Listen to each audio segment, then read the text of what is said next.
இந்த எலெக்ஷன் டேல மேக்சிமம் என்ன பண்ணுவீங்க? போவீங்க, ஓட்டு போடுவீங்க, வருவீங்க, அவ்வளோதான் உங்களுடைய பார்ட்டிசிபேஷன்.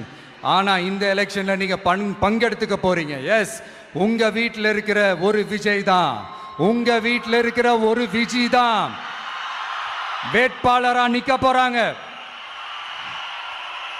உங்கள் வீட்டில் நிற்கிற ஒரு வேட்பாளர்னா அப்போ உங்கள் வீட்டில் இருக்கிற மற்றவங்க எல்லாருமே வாக்காளர்கள் தானே.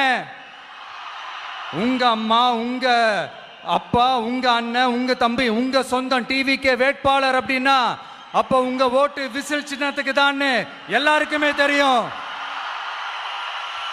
ஏன், நம்மளோட எதிரிங்களுக்கு கூட அது நல்லாவே தெரியும். அதனால தான் நமக்கு எதிராக அவ்வளவு அவதூறு பரப்புறாங்க. என்னென்ன அவதூறு பரப்புறாங்கன்றது உங்களுக்கே நல்லா தெரியும். ஆனால் அவங்களுக்கு தெரியாது, என் மேல அவதூறு பரப்புனா அது மக்கள் மேல அவதூறு பரப்புற மாதிரின்னு. எனக்கு அரசியல் தெரியலன்னு சொன்னா அது மக்களுக்கு அரசியல் தெரியலன்னு சொல்ற மாதிரின்னு.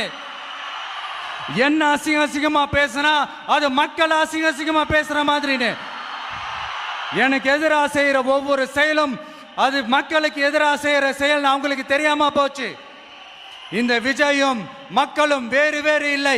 இந்த விஜயும் மக்களும் ரத்தமும் சதையும் மாறி, உடலும் உயிரும் மாறி, ஒன்னிலிருந்து ஒண்ண பிரிக்கவே முடியாது.